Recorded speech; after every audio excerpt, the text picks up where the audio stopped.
Assalamualaikum warahmatullahi wabarakatuh. Di sini kami akan menjelaskan mengenai pembuktian teorema Pythagoras. Simak videonya ya teman-teman. Sebelum kita masuk ke materi, kita akan sedikit membahas mengenai teorema Pythagoras. Teorema Pythagoras adalah teorema yang hanya berlaku oleh bangun datar segitiga siku-siku. Untuk bangun datar yang lainnya itu tidak berlaku menggunakan teorema Pythagoras. Walaupun masih sama-sama segitiga, kalaupun bukan segitiga siku-siku, maka tidak bisa menggunakan teorema Pythagoras. Langsung saja ke materinya. Di sini terdapat persegi ABCD, karena persegi itu memiliki sisi yang sama panjang. Lalu, apa hubungannya antara persegi ABCD dengan pembuktian teorema Pythagoras pada segitiga siku-siku? Jadi seperti ini teman-teman. Apabila kita memotong persegi ABCD menjadi 4 segitiga siku-siku, maka di dalamnya akan terbentuk persegi yang memiliki sisi yang sama pula. Dan kita akan memberikan nama menjadi persegi EFGH. Hal ini berarti persegi ABCD dipotong menjadi bentuk 4 segitiga siku-siku dan 1 persegi EFGH. Kemudian, dari bangun datar tersebut akan kita misalkan panjangnya. Misalkan panjang AF adalah A, panjang FB adalah B, panjang BG adalah A, dan panjang GC adalah B, dan seterusnya hingga panjang AE. Kemudian kita juga akan memisalkan panjang sisi pada persegi EFGH. Kita misalkan panjang EF adalah C. Karena persegi EFGH itu panjang sisinya sama semua, maka kita misalkan juga sisinya semuanya dengan panjang C. Dengan hal tersebut, karena AF adalah panjangnya A dan FB panjangnya B, dan itu juga berlaku dengan sisi yang lainnya, maka dapat kita simpulkan panjang AB adalah A plus B. Hal ini juga berlaku dengan sisi yang lainnya, panjang BC itu juga A plus B dan sisi-sisi yang lain. Maka dapat kita tarik kesimpulan bahwa panjang sisi pada persegi ABCD adalah A plus B, dan panjang sisi pada persegi EFGH adalah C. Untuk mempermudahnya, kita akan memisahkan bangun datar yang sudah kita potong tadi, membentuk persegi EFGH dan 4 segitiga siku-siku. Setelah itu, kita akan mengetahui bahwasanya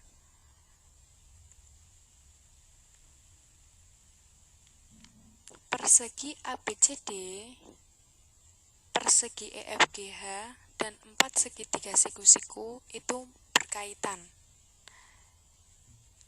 Persegi EFGH dan 4 segitiga siku-siku jika digabungkan itu akan membentuk persegi ABCD, sehingga luas persegi ABCD akan sama dengan persegi EFGH ditambah dengan 4 segitiga siku-siku. Sampai sini paham ya teman-teman? Kemudian kita tuliskan kalimat matematikanya.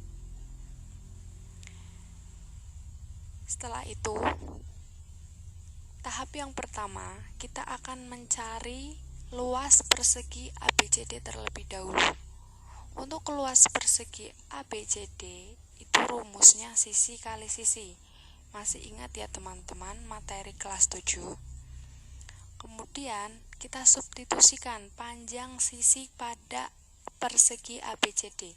Karena sisinya sama semua, maka kita ambil sisinya itu AD, sehingga AD kali AD, di mana AD adalah A plus B.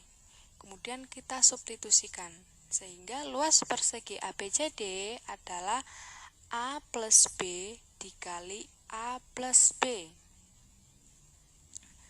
Sehingga A dikali A itu A kuadrat. Ini prosesnya ya teman-teman. Kemudian setelah itu A kali B menjadi A kali B.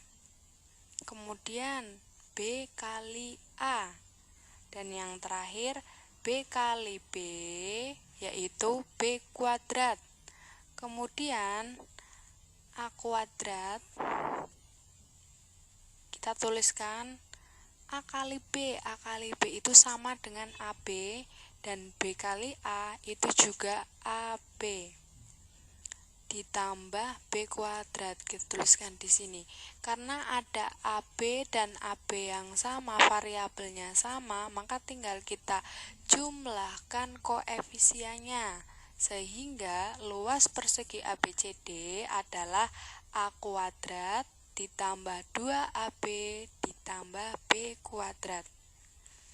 Setelah itu, karena kita sudah mencari luas persegi ABCD, sekarang kita akan mencari luas persegi EFGH. Luas persegi EFGH adalah karena luas persegi, maka rumusnya juga sama, yaitu sisi kali sisi. Karena sisinya sama semua, kita dapat mengambil sembarang sisi pada persegi EFGH. Di sini kita akan mengambil sisi EF, di mana panjang EF adalah C. Luas persegi EFGH sama dengan C kali C. C kali C yaitu C kuadrat. Setelah mencari luas persegi ABCD dan luas persegi EFGH, selanjutnya kita akan mencari luas 4 segitiga siku-siku. Karena ukuran segitiganya sama semua, maka dapat kita ambil satu saja. Lah nanti tinggal kita kalikan dengan 4. Di sini kita akan mengambil segitiga siku-siku FBG, di mana luas segitiga yaitu rumusnya setengah kali alas kali tinggi, di mana alasnya kan BG, maka kita lihat dulu setengah kali BG dan tingginya adalah BF, di mana panjang BG adalah B dan panjang BF adalah A. Tinggal kita substitusikan, yaitu luas segitiga setengah kali B kali A. Karena pada perkalian terdapat sifat komutatif, maka dapat kita balik, sehingga luas segitiga menjadi setengah kali A kali B. Setelah itu, kita kan harus mencari luas 4 segitiga siku-siku. Karena kita masih mencari satu luas segitiga siku-siku, maka untuk mencari luas 4 segitiga siku-siku dapat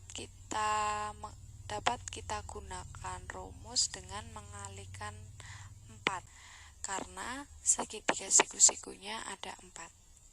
Tinggal kita substitusikan. Luas 4 segitiga sama dengan 4 kali luas segitiga, di mana luas segitiganya adalah setengah kali A kali B, sehingga menjadi 4 kali setengah kali A kali B. 4 kali setengah itu 2, Jadi luas 4 segitiga menjadi 2 kali A kali B atau 2AB.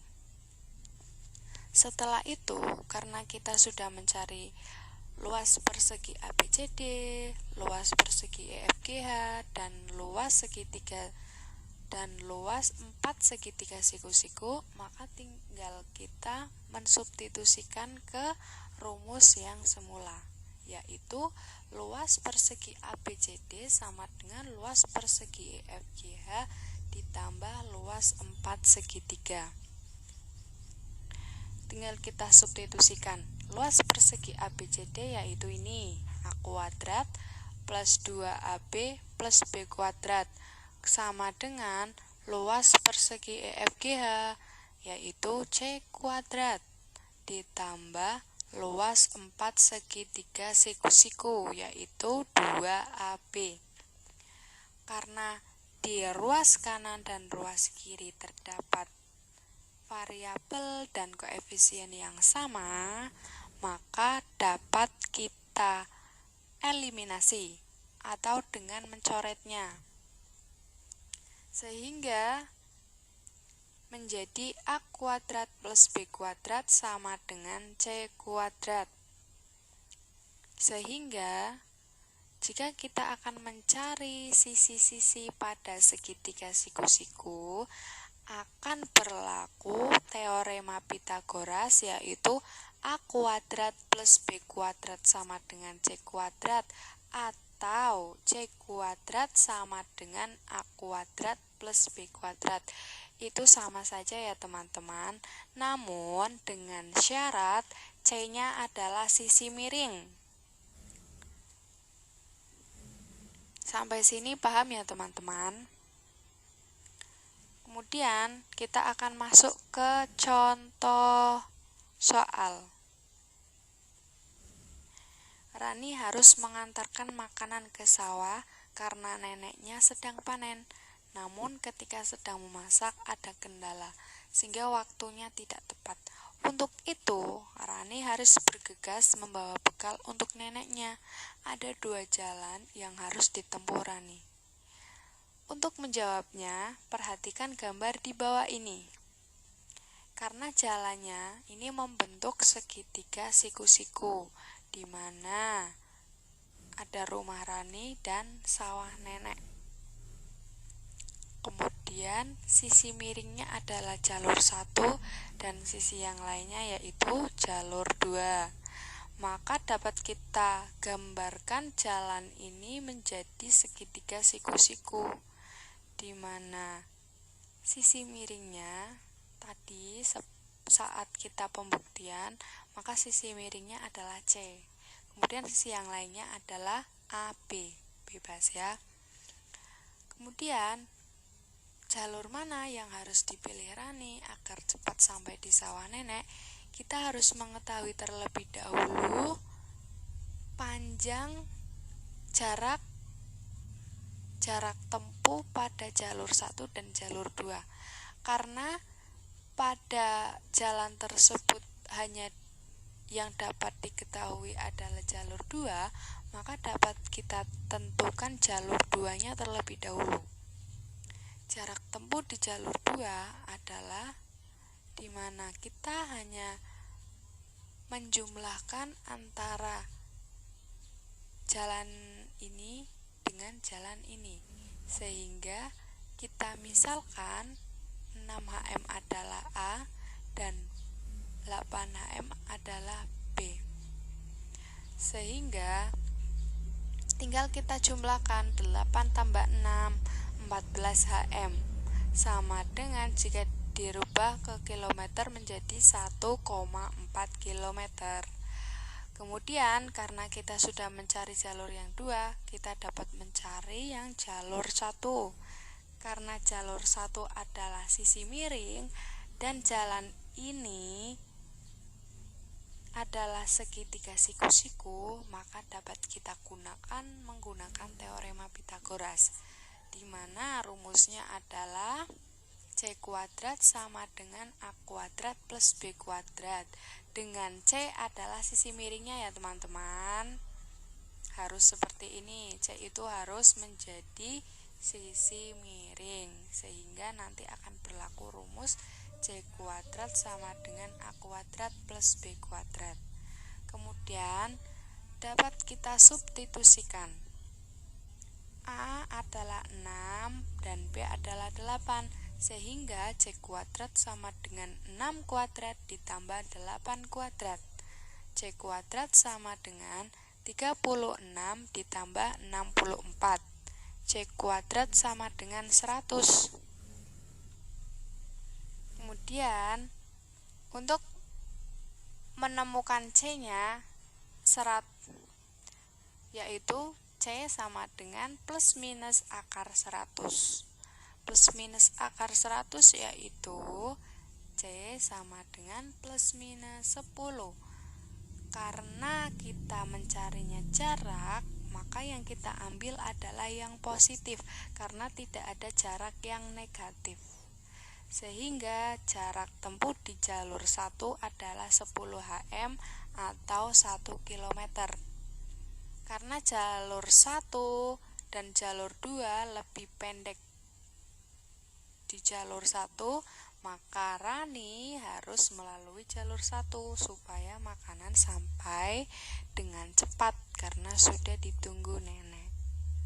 Kita masuk ke contoh yang kedua.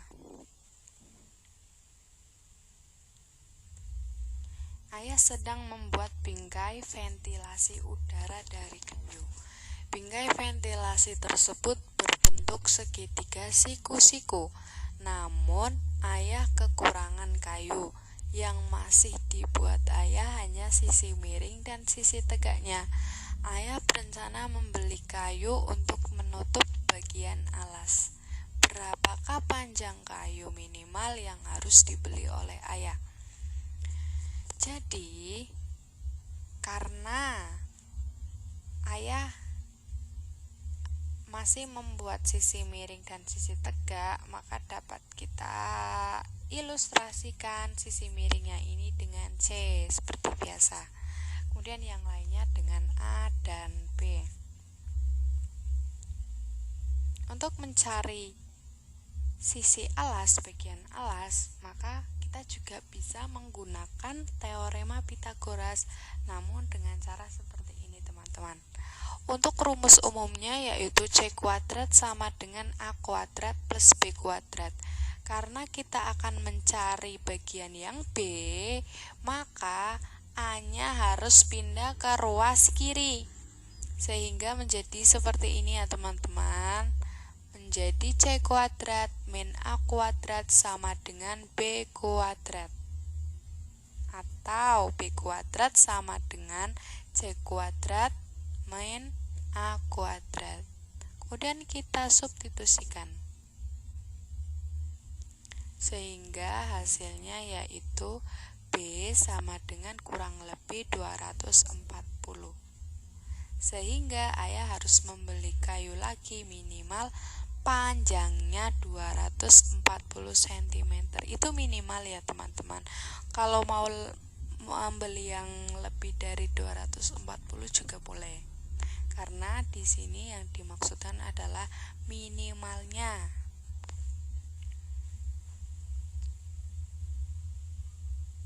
Bagaimana teman-teman, sudah paham sampai sini?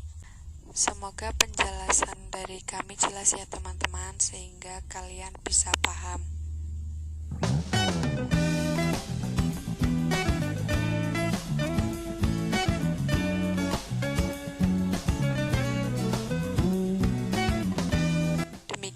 Yang dapat kami sampaikan, semoga bermanfaat dan mohon maaf apabila terdapat kata-kata yang kurang jelas dalam penjelasannya.